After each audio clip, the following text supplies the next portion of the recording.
Para abrir a programação, damos as boas-vindas ao painel sobre o processo judicial eletrônico. Esse tema é central na transformação digital da justiça, trazendo eficiência e acessibilidade ao sistema jurídico brasileiro. Convido ao palco o juiz federal em auxílio à corregedoria e gestor dos sistemas do TRF1, Dr. Naiber Pontes de Almeida.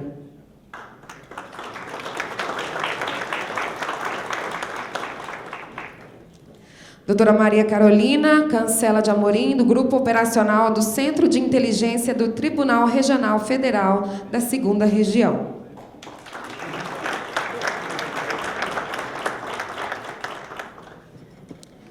Juiz federal, coordenador das turmas recursais de São Paulo, TRF3, Dr. Caio Moisés de Lima.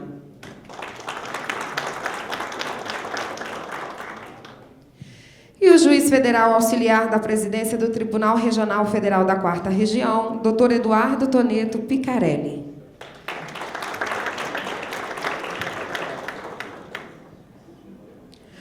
Para moderar esse painel, convido o Dr. Ademir Piccoli para que conduza esse painel.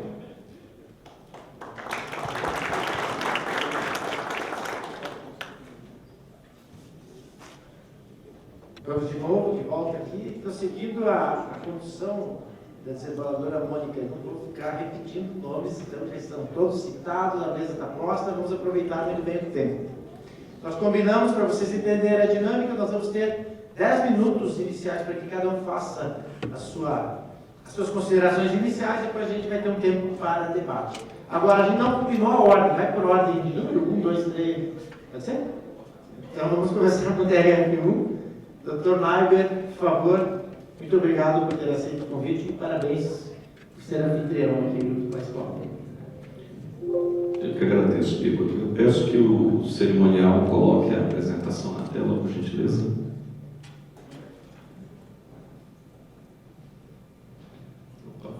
Então, o tema dessa nossa conversa é o processo judicial eletrônico. A gente pode até entender, desembargadora Gilda, como se fosse o PJE, né, processo judicial eletrônico, mas é muito mais que isso, porque hoje nós temos uma série de outros sistemas que são utilizados por tribunais, o PJE é um deles e é o sistema preferencial escolhido pelo CNJ, mas nós temos o IPROC e temos outros também, como o SAGE e outros sistemas mais. Tem um passador aqui para mim, por gentileza, que facilita.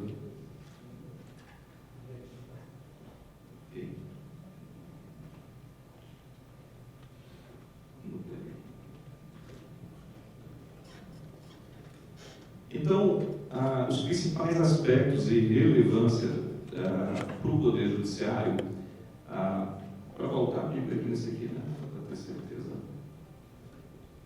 Então, a gente vem falar aqui nessa conversa breve de como é que está se desenvolvendo esse processo judicial eletrônico e procurar aqui pincelar, e eu espero que também no momento de debate a gente possa aprofundar um pouco mais, o que há de vir, né? Então, nós temos alguns problemas que a gente precisa enfrentar. Nós temos um aumento do volume de entradas de processo, essa é uma realidade que precisa ser enfrentada. Nós temos restrições orçamentárias que dificultam o desenvolvimento de algumas soluções, e a gente precisa da inovação para poder buscar as respostas. Nós temos ainda uma fragmentação da política de transformação digital, e aí em seguida eu vou falar da PDPJ, justamente que é a escolha nacional para poder solucionar esse problema, né? Uma sobreposição de iniciativas e uma multiplicidade de sistemas com o mesmo escopo negocial. Bem, antes uma lógica competitiva em que cada tribunal buscava desenvolver o seu sistema, buscava desenvolver vamos dizer assim, buscar o seu lugar ao sol, né, e fazer como um bastião de inovação. Hoje, a lógica com a plataforma digital do Poder Judiciário é outra. Nós tivemos aí um marco com essa resolução do CNJ, a 335, de 2020. De 2020 para cá, a gente vem fazendo parte, nós 6 tribunais regionais federais, dessa nova dinâmica, uma dinâmica colaborativa, em que os tribunais, antes competindo, agora passam a trabalhar em conjunto. E nós vamos falar aqui de alguns exemplos em que o TRF da terceira região tem desenvolvido melhorias para essa lógica da PDVJ, assim como o TRF da quarta e outros tribunais mais, a segunda região também, a quinta região, a sexta, acredito que sim também, dentro dessa lógica de colaboração, e todos nós estamos ganhando com isso. E a primeira também tem colaborado para o desenvolvimento desse sistema, né? Então, essa resolução, ela trata de uma política pública para a governança e a gestão, dentro dessa ideia de colaboração, de racionalização dos recursos, né? Uma economia de escala e adoção de soluções compartilhadas. Então, se antes eu desenvolvia algo pensando unicamente no meu tribunal, hoje, tudo que eu desenvolvo é com a lógica de que servirá para mim, servirá para a segunda região, servirá para todas as regiões federais e, quiçá, também para outros tribunais que não da esfera federal. Então, essa é a nova lógica. Por isso que eu disse, doutora Gelane, no início, que aquela ideia do que deve prevalecer, o PJE, o IPROC, hoje nós temos 3 tribunais federais usando o PJE, os tribunais ímpares, primeira, terceira e quinta, e 3 usando o IPROC, segunda, quarta e sexta região. Mas a lógica médio e longo prazo é todos nós convergirmos para um sistema só. Porque todos esses sistemas são hoje sistemas legados. E hoje nós estamos caminhando para uma nuvem nacional, em que esses nossos sistemas cada dia mais serão desidratados e os nossos desenvolvimentos, a partir de agora e a médio prazo, são necessariamente pensados para essa lógica do compartilhamento e do compartilhamento e da soma de esforços. Eu vejo assim como um exemplo muito claro disso, Picarelli, o módulo da BDPJ previdenciário, o PREVIJUD. É um exemplo, vou dar 2 exemplos. O primeiro deles é o PREVIJUD. A quarta região desenvolveu muito fortemente a primeira parte do PREVIJUD. Agora, a terceira região desenvolveu muito fortemente o que eu chamo de segunda parte do PREVIJUD, que vai nos servir aqui para a primeira região, e que diz respeito à automação de cumprimentos de decisões, sentenças e intimações, ou seja, a gente caminhando no sentido da automação, isso demonstra o tanto que essa lógica colaborativa ela funciona bem.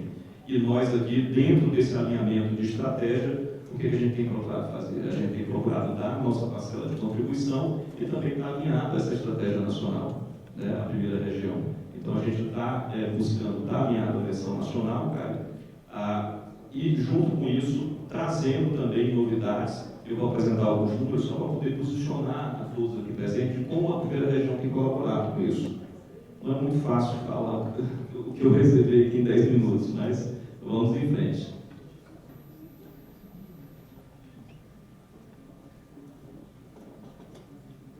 Então, essa ideia da PDPJ, conforme eu falei, ela envolve a ideia de desenvolvimento de um repositório nacional de serviços, em que nós teremos nessa nuvem nacional, que ainda é um grande desafio, a questão da precificação, né, do custo dessa nuvem, que os tribunais terão que suportar de maneira individualizada, né, de acordo. Não está definido como, né, mas imagino eu de acordo com o seu consumo e alguns outros parâmetros que ainda serão envolvidos, mas a lógica dessa nuvem nacional é exatamente a lógica do smartphone, que eu busco no marketplace tudo aquilo que me interessa e conecto o meu sistema a tudo aquilo que me interessa e com isso não só eu, mas todo o Poder Judiciário como um todo trabalha de maneira colaborativa para colocar no marketplace melhorias, para colocar correções, para colocar novidades que facilitam o desenvolvimento desse nosso sistema nacional de processo judicial eletrônico. Né? E aqui eu trago alguns números, está um pouquinho pequeno, não sei se para vocês está mais fácil ler, para mim não está tão fácil. Né? Esses números aqui dizem respeito à contribuição do Tribunal Regional Federal da primeira região para esse modelo. Conforme eu falei, em 2020 houve essa resolução que instituiu a plataforma digital do Poder Judiciário. Eu vou tomar a liberdade aqui de me posicionar um pouco mais próximo para poder falar desses números para vocês. E os senhores e senhoras vão poder ver a evolução ao longo desse período. Em 2021, o TRF1 apresentou para o PJE Nacional, para o Projeto Nacional do CNJ, 64 correções. Em 2002, 71 correções. Em 2022, 71 correções. Em 2023, 18 correções. E nesse ano de 2024, já apresentou 5 correções.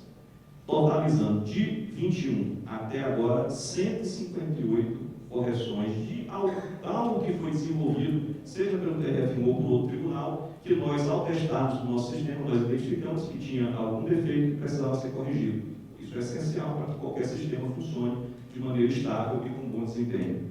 Então, ao longo aí desses pouco mais de 3 anos, nós encaminhamos para a versão nacional em prol da estabilidade do PJE, em prol da estabilidade dessa sistemática, mais de 150 correções.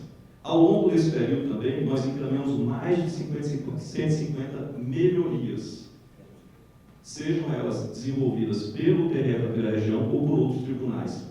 Isso é um exemplo, em números, dessa lógica colaborativa, essa lógica em que o nosso tribunal, junto aos demais tribunais, tem assumido o seu papel de colaborador dentro dessa sistemática que é muito maior e que envolve todo o sistema de justiça brasileiro. E uma lógica interessante, vocês vão ver no próximo gráfico, é que ao longo desses 3 anos, vamos dizer assim, há uma inversão. Na barra azul eu tenho a quantidade de correções, na barra laranja eu tenho as melhorias. Então, em 2021, eu apresentei mais correções que melhorias, eu falo o TRF da primeira região, ao projeto nacional. Em 2022, a mesma coisa, mas em 2023 houve uma inversão. Isso representa a maturidade, o início da maturidade desse projeto, em que eu já começo a ter um sistema estável, performático, com desempenho bom, e eu posso direcionar nossas equipes para desenvolver melhorias. E isso tem acontecido dentro dessa nossa sistemática de buscar esse desenvolvimento colaborativo. Eu tinha mais coisa para falar, mas dentro aqui do nosso tempo de 10 minutos, vou observar ele à risca. E volta a gente conversar aqui dentro do debate.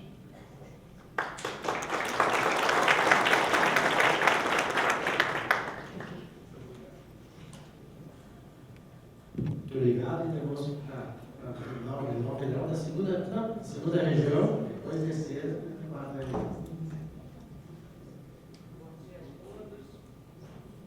Bom dia a todos. É uma satisfação enorme participar aqui desse encontro. Sou Maria Carmina, servidora do TRF2, em auxílio à presidência. Trabalho com o Padre Guilherme Calmon e sou professora do curso de doutorado e mestrado em Direito. Minha área de pesquisa é inteligência artificial voltada ao direito. Então, eu tenho trabalhado, obrigada, desembargadora, eu trabalho com essa área já há bastante tempo e todos os projetos que a Justiça vem desenvolvendo ao longo desses anos, que são projetos maravilhosos, de acordo com as pesquisas realizadas aqui pela Fundação Getúlio Vargas, praticamente todos os tribunais do país desenvolvem projetos de IA dentro do Brasil, né? Portanto, tribunais brasileiros. E todos esses projetos têm uma finalidade apenas, a finalidade de prestar uma atividade jurisdicional de excelência. Portanto, quem é o destinatário final de todos esses projetos que, com certeza, nós vamos ouvir aqui ao longo desses 2 dias? O jurisdicionário. E aqui eu trago algumas reflexões que antecedem todo esse estudo da inteligência artificial nos tribunais brasileiros. As dificuldades que nós temos em relação ao acesso digital.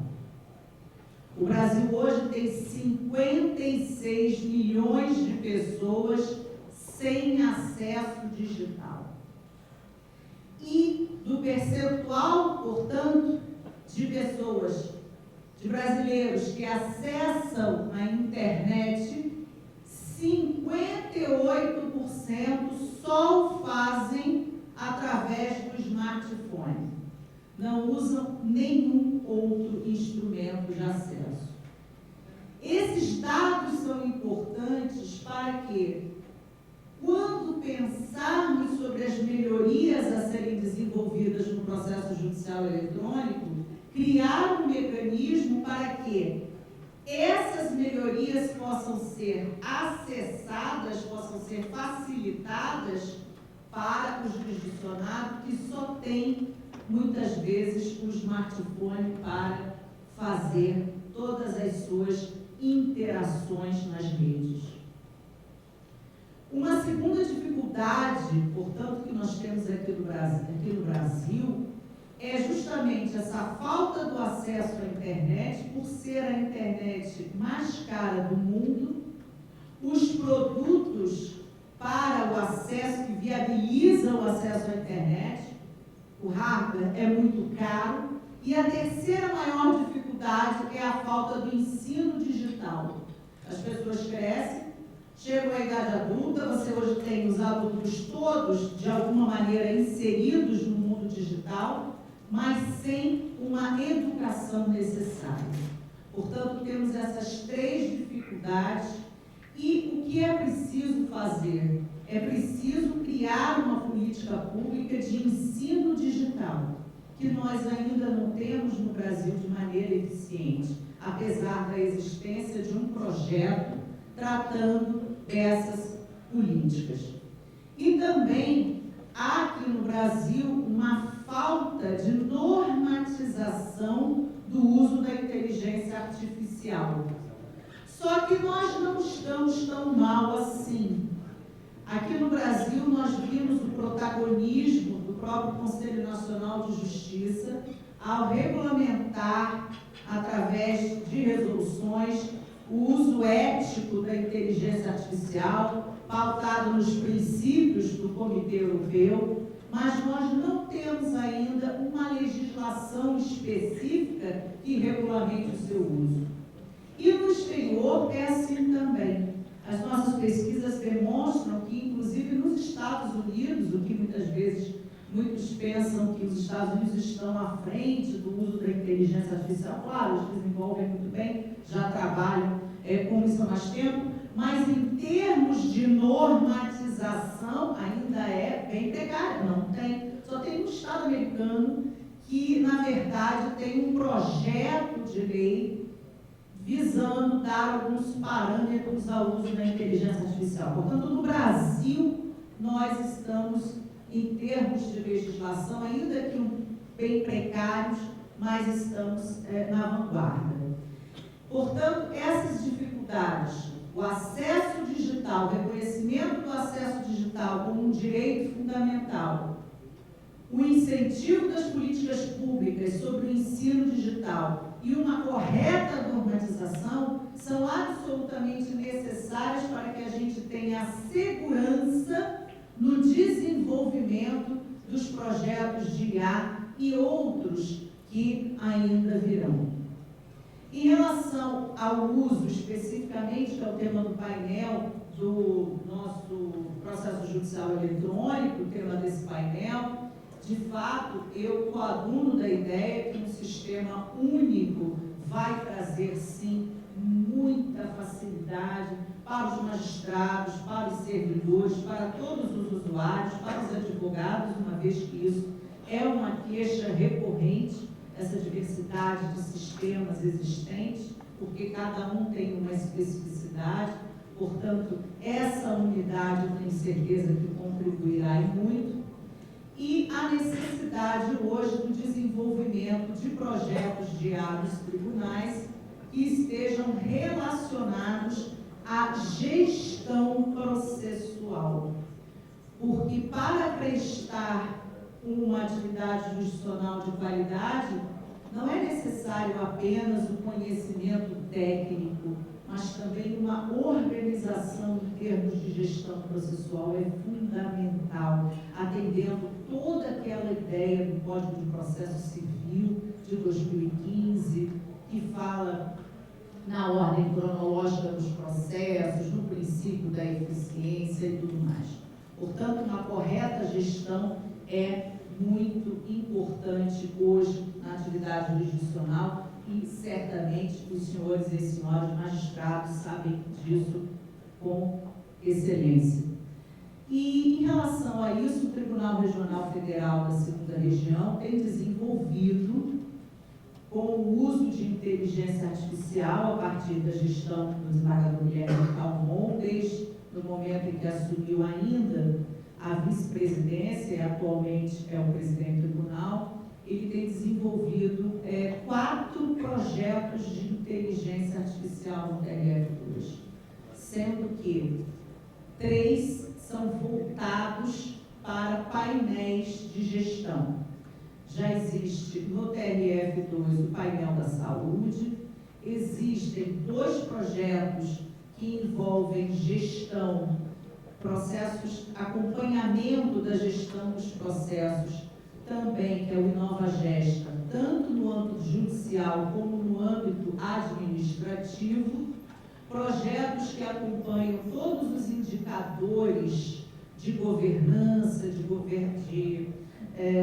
transparência e demais dados de produtividade do tribunal, e também há um desenvolvimento de um projeto que começou como piloto na vice-presidência, que envolve justamente os requisitos para a admissibilidade do recurso especial, do recurso extraordinário, a identificação de processos similares, a identificação de processos que são relacionados a um determinado tema, para que eles possam ser, por exemplo, se há uma determinação de suspensão dos tribunais superiores, que isso seja feito.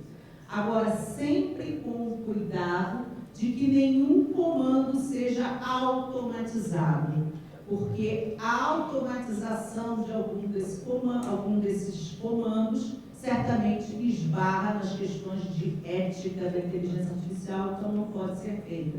Sempre será um magistrado a tomar essa decisão. Apenas os indicadores são sinalizados pela inteligência artificial. E, por fim, o Tribunal Regional ainda está desenvolvendo um outro projeto que diz respeito a facilitar, tornar mais fácil o acesso do usuário no âmbito dos juizados especiais, onde ele não precisa da presença de um advogado, né, nas causas previstas na legislação, de modo que ele mesmo possa construir, a partir de determinados dados, algumas bases, algumas diretrizes, ele pode já iniciar e formular a sua petição inicial. Facilitador que nós estamos desenvolvendo no âmbito do Tribunal Regional da 2ª Região. Eu agradeço a atenção de todos e eu tenho certeza que esses 2 dias serão muito profícuos no âmbito das discussões envolvendo não só a inteligência artificial, mas outros pontos aqui tratados. Muito obrigada.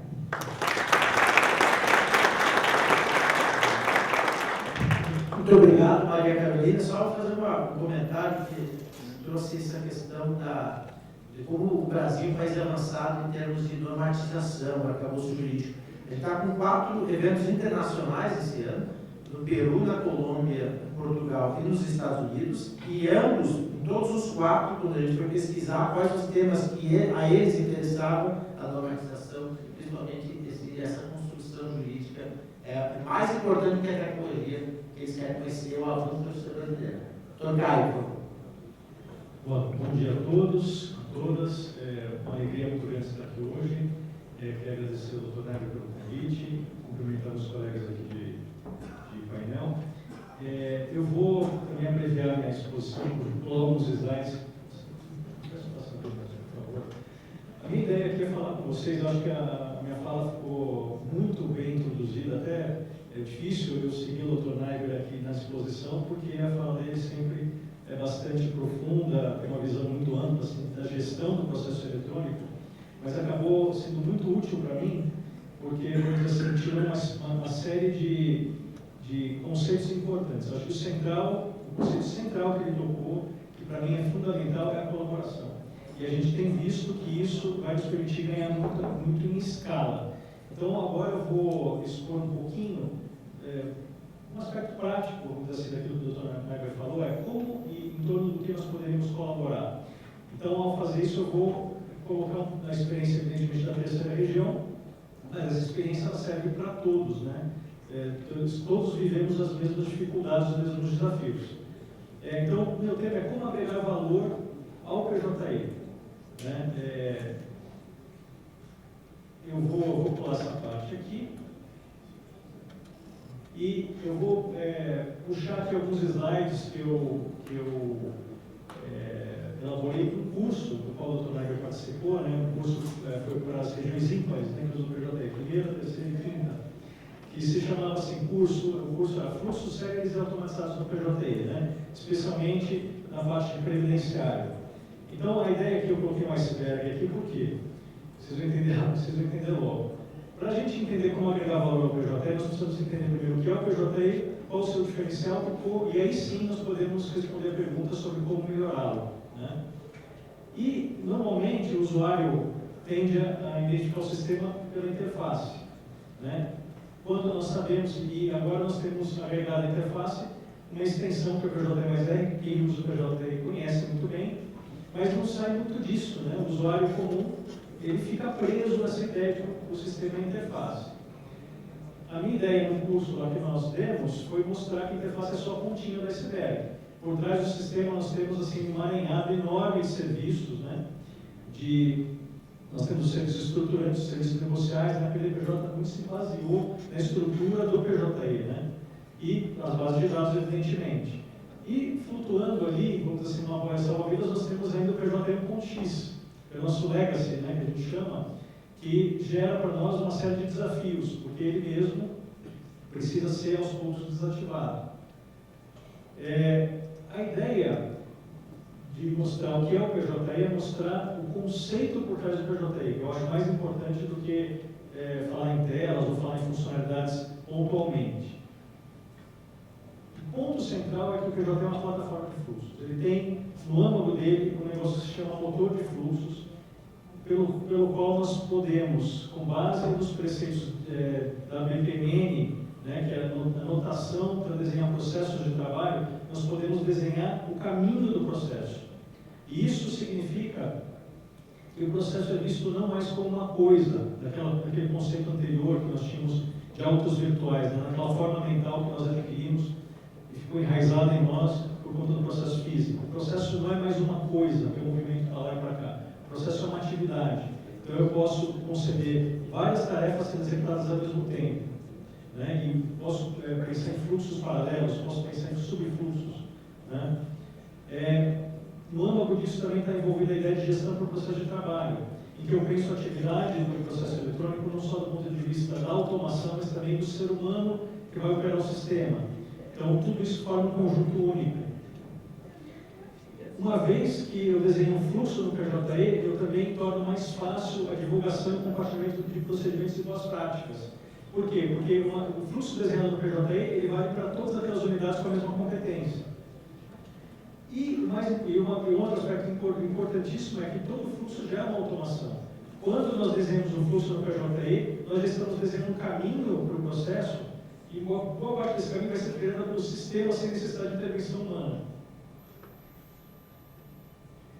Então, eu remeto aqui sempre nessas minhas falas sobre o PJI a um texto que foi produzido pelo INSPER em 2021, que fala sobre informatização judicial e efeitos sobre a eficiência da prestação judicial e acesso à justiça.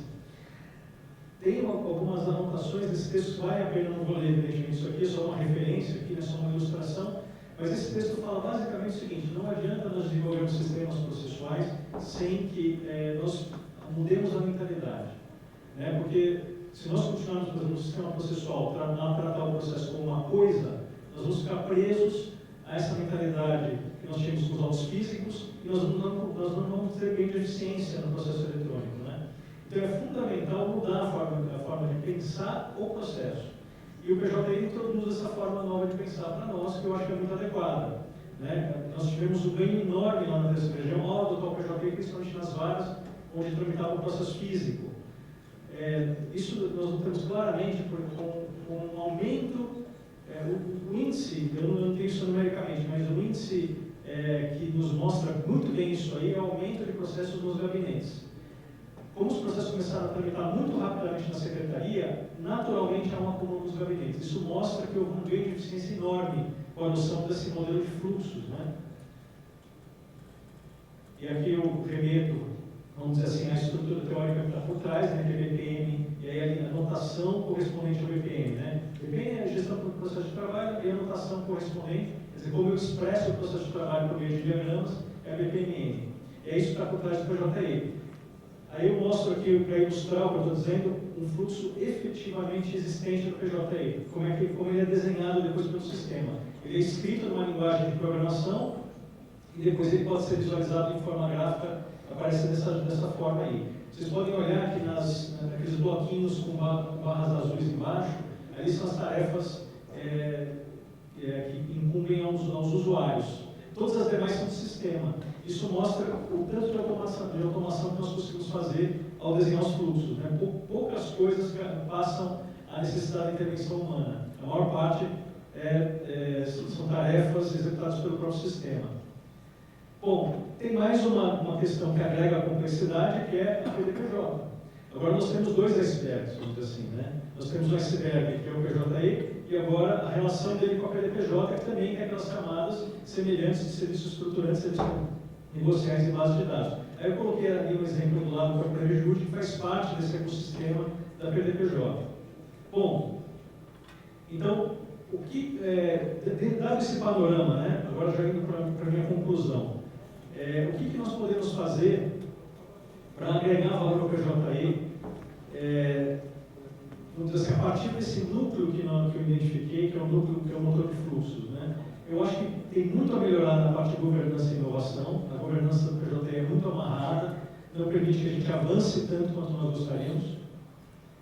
Nós precisamos lidar com o PJI 1.x, né? Precisamos arrumar uma forma de acelerar o desenvolvimento das mesmas funcionalidades que estão lá embutidas, que nós precisamos tirar do 1.x para trazer para a PDPJ. Precisamos pensar no fluxo de desenvolvimento de interface do usuário que seja mais ágil, né? E precisamos entregar valor para quem entrega a jurisdição. Isso é uma coisa que fica falta no PJI. Nós entregamos muito valor para as atividades de secretaria, tanto que os gabinetes ficaram abarrotados. E precisamos agora entregar mais valor para os gabinetes, que é quem efetivamente presta a jurisdição na ponta. Né? E, para concluir, como fazer isso? Existem algumas etapas aqui. Que eu ofereço aqui a reflexão, não é como uma norma, mas é como algo a nós pensarmos em conjunto. Em termos de governança e inovação, olhar para a Justiça do Trabalho. A Justiça do Trabalho avançou muito com o PJI, lá eles adotaram 100%, e eles têm um modo de governança que funciona muito bem, que tem promovido alterações rápidas e frequentes do sistema. Unir esforços entre os TRFs, que é um pouco do propósito desse encontro.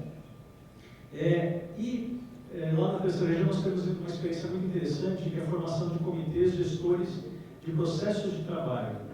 Porque nós temos lá aquela estrutura formal de governança do PJI, que é baseada nos comitês gestores regionais e nacional, que é muito engessado. Então nós precisamos levar as coisas mastigadas para essa estrutura mais formal para a validação. Mas a criação tem que ser feita, vamos dizer assim, no piso, por quem realmente usa o sistema. Né? Essa experiência nossa com os comitês gestores do TR3 é muito boa, tem sido muito positiva. PJI 1.x, fazer o diagnóstico detalhado do atual estado do legado. Né?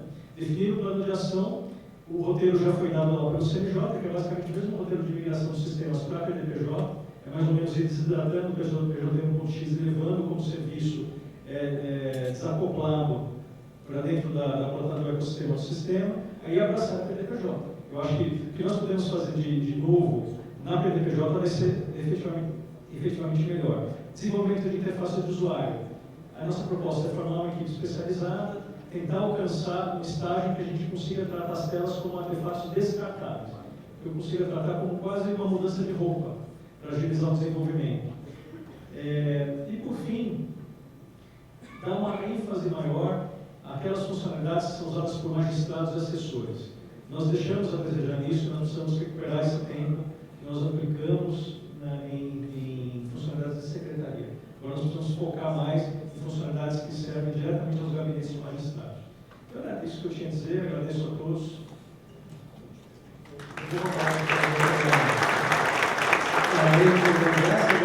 Para fechar o ciclo lá com o Dr. Picarelli, da quarta região.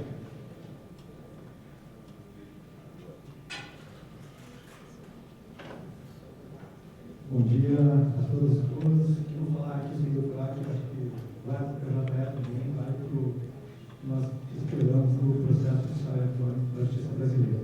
Então, eu também vou resumir bastante a apresentação, para que a gente possa depois dialogar e conversar um pouquinho mais sobre os itens que foram tratados aqui por todos.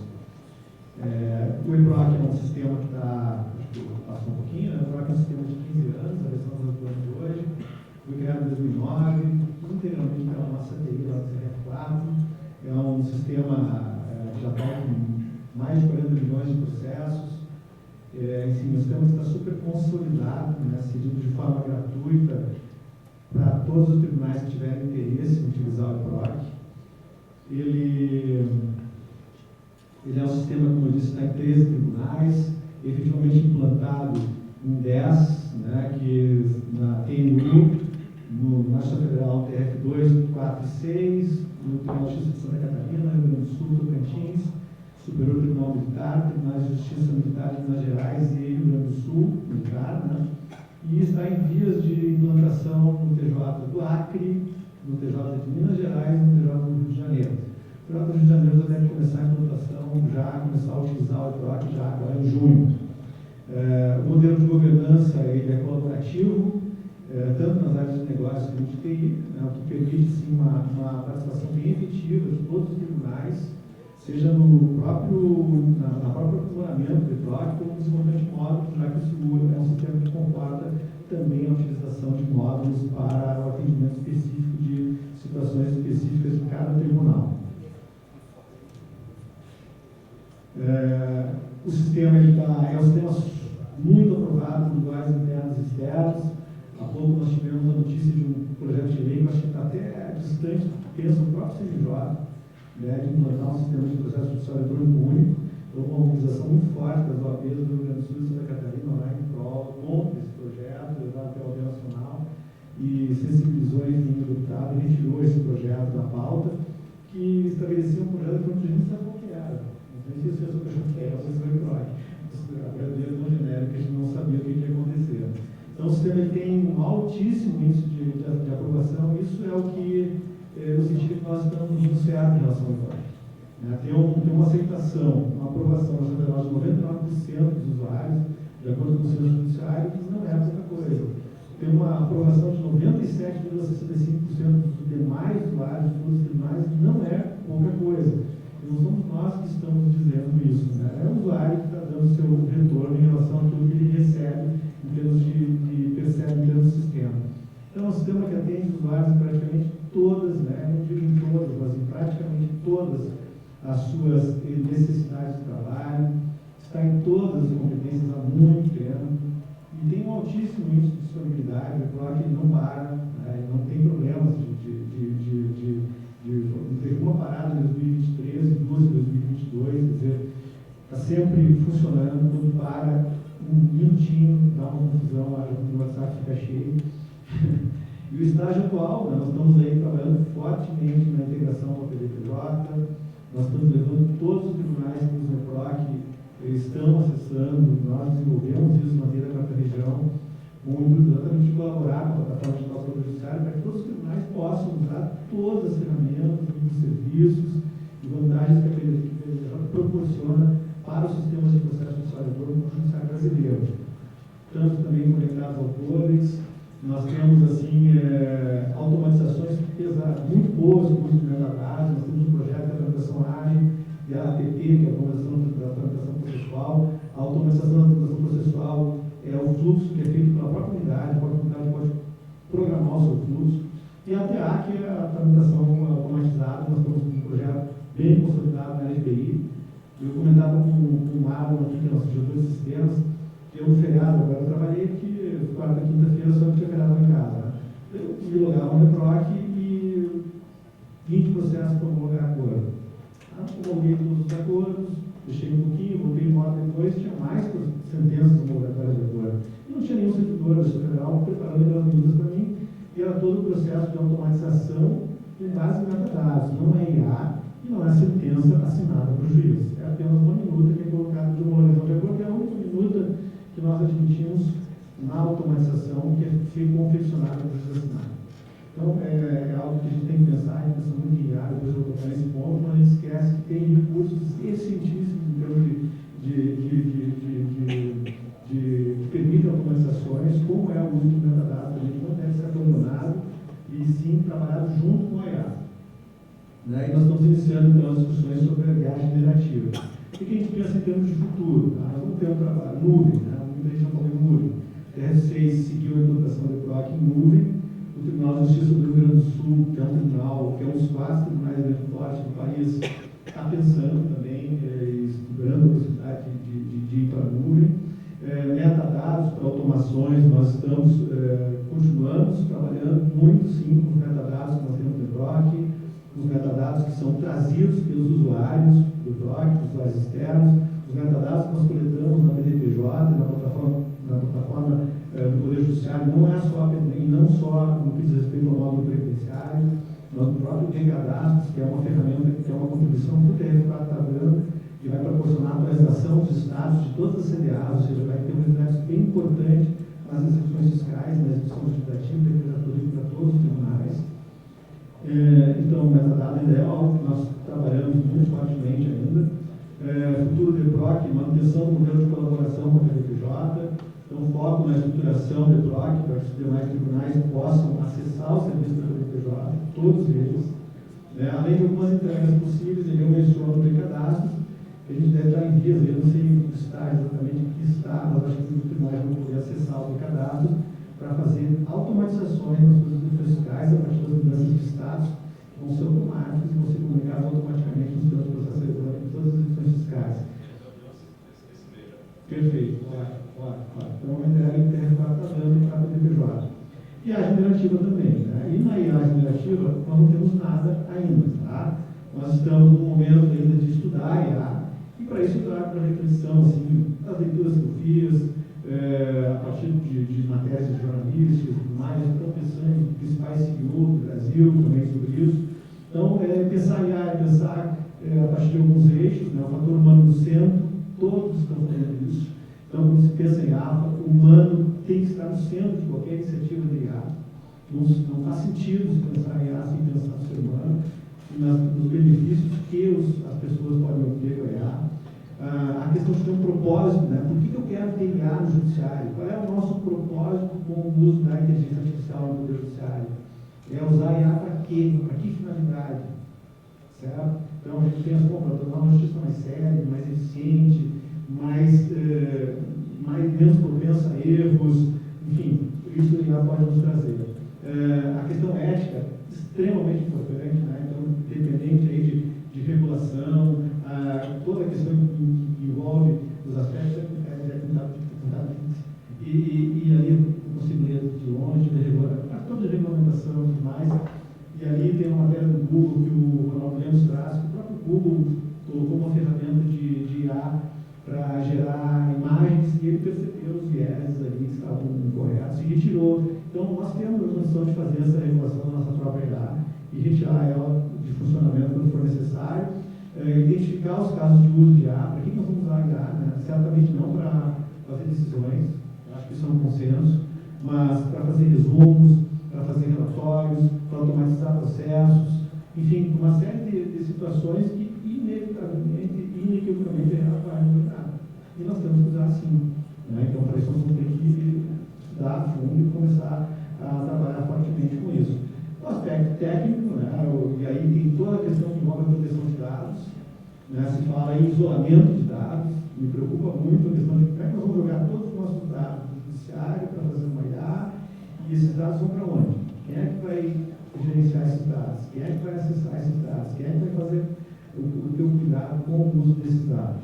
Então tem a questão ética, tem a questão da segurança da informação. Aqui também eu cito aqui uma fala do Ronaldo Lemos, eu gosto muito do Ronaldo Lemos, porque ele une a questão da tecnologia, do conhecimento de tecnologia, do conhecimento de inovação, e é um personagem da arquitetura.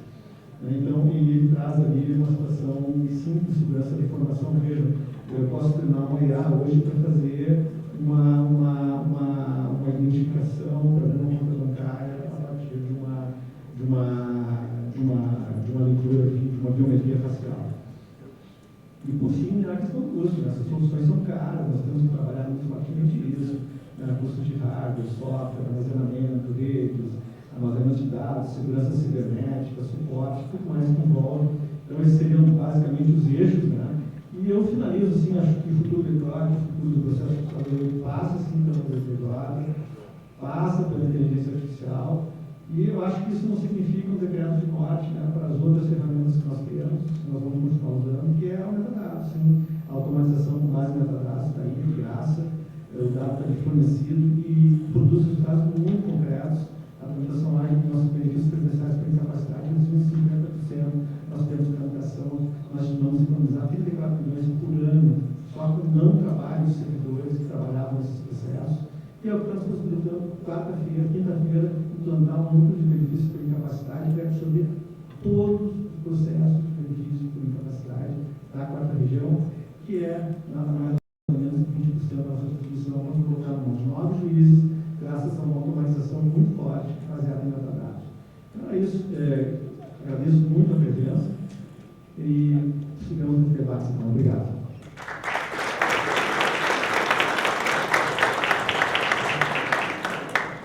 Muito obrigado, doutor Ricarelli, Maria Carolina, doutor Mário, Caio Moisés. Eu lembro, desde quando eu atuava lá na assessoria da presidência do Tribunal de Justiça do Rio Grande do Sul, que a gente ia treinar no interior do Estado os advogados para usar o processo judicial eletrônico, e era uma comitiva sempre em parceria com o TRT, que era Natasha, que é a atual secretária do Supremo, o doutor Tejada, do TRF4, e eu ia para o Tribunal de Justiça.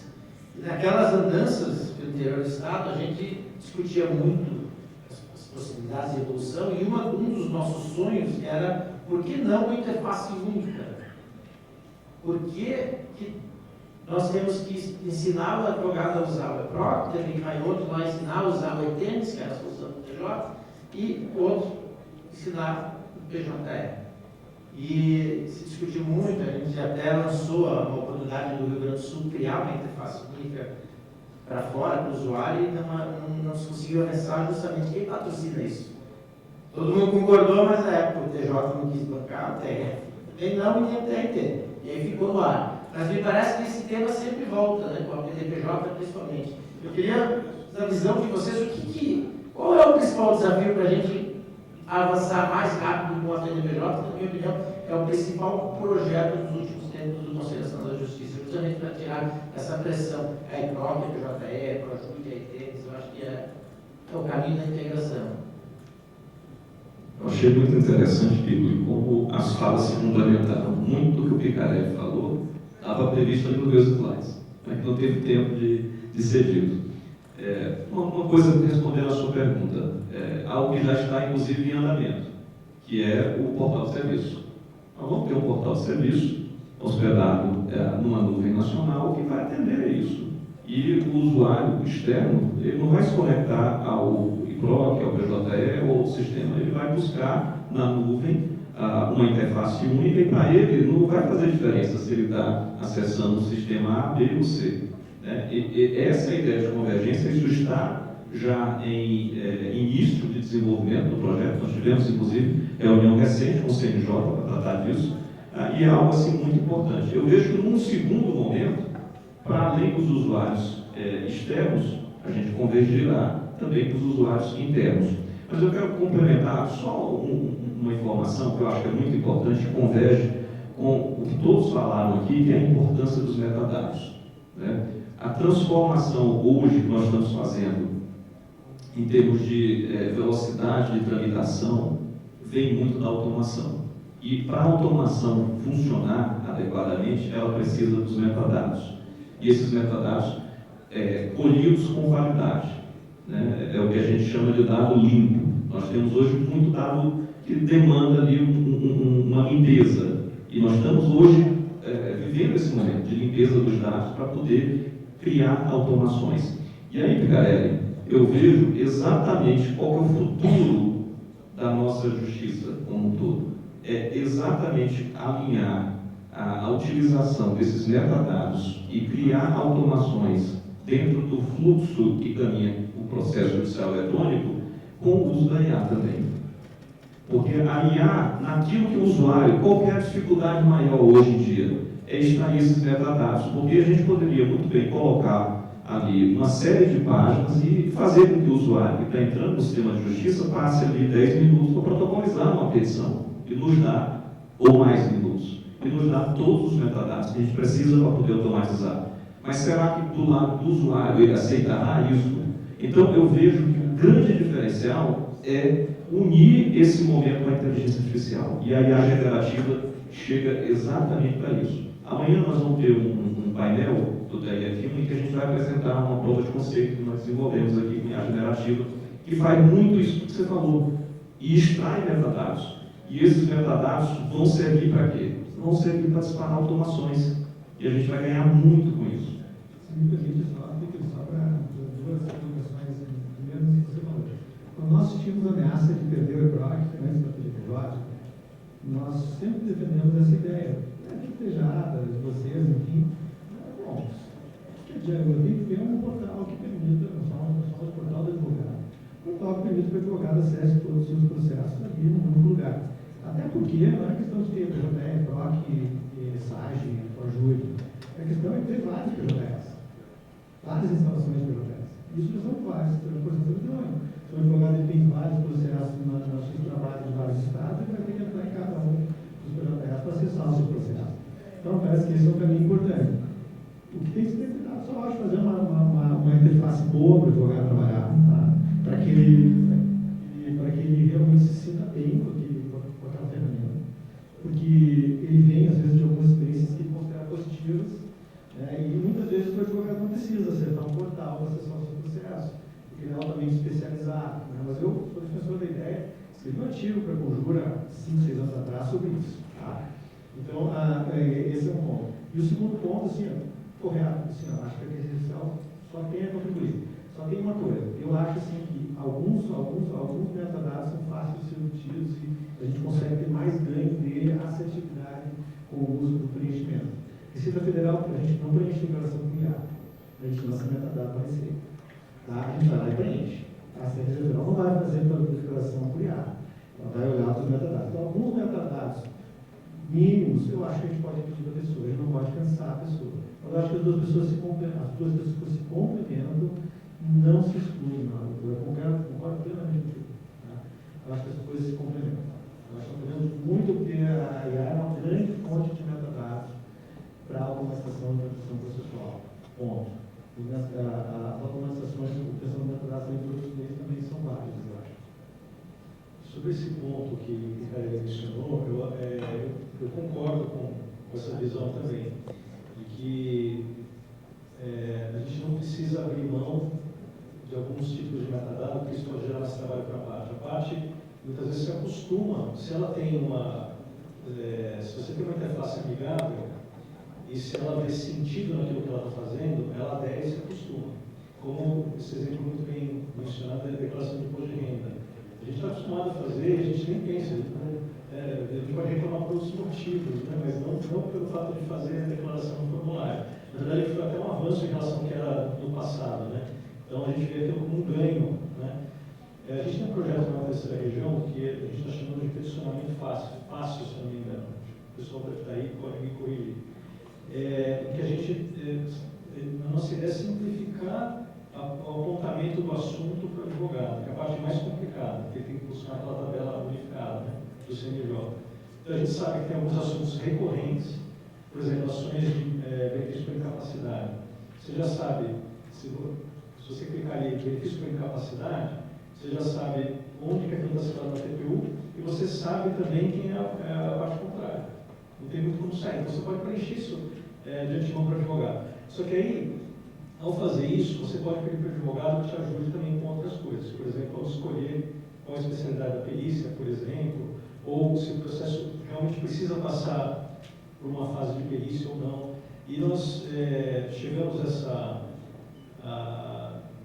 esse modelo no pressionamento fácil por um encontro que nós fizemos em que a OAB estava presente, os procuradores estavam presentes, e eles reclamaram para a gente justamente disso. Eles falaram assim, olha, tem casos em que a gente sabe que não precisa, que o processo não precisa passar pela fase de perícia, mas mesmo assim ele passa porque a automação não permite que você customize os caminhos do processo, né? E se a gente faz um peticionamento bem feito, o advogado pode nos ajudar a customizar o fluxo do processo, nos fornecendo metadados. Então, se o advogado é o maior interessado que o processo tramite da forma correta, então ele pode nos ajudar a colocar no trilho correto o processo. Foi assim que nós estamos apresentando esse projeto e tem sido muito bem recebido. Deve ser lançado em breve, está nas fases finais de desenvolvimento. Mas é algo baseado muito no que nós já tínhamos, que era o sistema de atenuação online, justamente para a parte sem advogado. O sistema de atenuação online você tem que fazer necessariamente um peticionamento mais simples. E o que a gente percebeu no passado dos anos, no sistema já antigo, que a gente trouxe do nosso antigo sistema dos juizados federais, é que a gente está, inclusive, fazendo peticionamento fácil nesse outro sistema. É que a parte sem advogado ela consegue preencher tranquilamente, ela não tem dificuldade. E aí a gente tem muito mais metadados no sistema de atenuação online do que a gente tem hoje com o peticionamento normal. Então aí eu acho que realmente pode dispensar IA, pode dispensar qualquer outro tipo de ferramenta mais sofisticada. Mas, se você quiser, a gente pode conversar sobre isso, ter algumas iniciativas, até para a gente tentar alinhar algumas coisas, ter algumas ideias, né? O Minas tem um trabalho muito bom, no que diz respeito à motivação eletrônica, que é um trabalho muito interessante, que está trazendo virtual também. Talvez tenha alguma ferramenta, certamente tem alguma sobreposição de ideias aí que pode colaborar entre nós mesmos. Quem sabe é parceria TRF4, TRF3, a evolução, a integração. Eu vou fazer uma pergunta, o tempo está esgotado aqui, eu vou fazer uma pergunta bem pinga-fogo. Queria a opinião, resposta rápida, a opinião de vocês, se o caminho que se falou aqui, e só para o público entender a questão do sistema único. Vocês acreditam em sistema único, único para todos os tribunais, ou o caminho da PDPJ mesmo, uma interface única para os operadores do direito? Pode ser daqui para lá? É rápido. Olha, eu acredito no sistema único nesse sentido da PDPJ. Vamos dizer assim, um ecossistema de serviços em nuvem que funcione de forma idêntica para todos os tribunais. Eu acho que esse é o caminho correto. Até em relação à parte das interfaces, aí eu já tenho, aí eu depois fico para uma outra oportunidade, a gente pode usar a respeito disso, mas eu já acho que as interfaces têm que ser descartáveis mesmo. Tem que tratar como se fossem commodities, assim, que você pode trocar muito rapidamente. Perfeito. Dr. Laire? Eu também acredito no sistema único e acredito que a IA será fundamental para isso se tornar uma realidade, na medida em que você tem a IA rodando ali para poder receber aqueles pedidos que estão chegando e já extraindo os dados para poder criar as automações. Eu vejo o futuro do processo judicial eletrônico nesse sentido. Nuvem, IA trabalhando, extraindo os dados, os metadados e os fluxos automatizados ao máximo. O Judiciário fez a sua parte, porque a partir da 8.5, nos últimos 10 anos, nós saímos de 30% de processos eletrônicos para praticamente 100% agora. Então, eu acho que agora é um momento importante para isso. Carolina?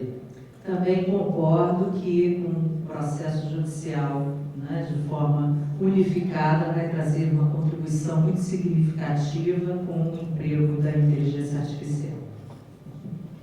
Pergunta difícil, assim, o que eu acho? Eu acredito muito no PDPJ. Acho que a PDPJ pode colocar os tribunais no mesmo patamar de uso de tecnologia no processo eletrônico.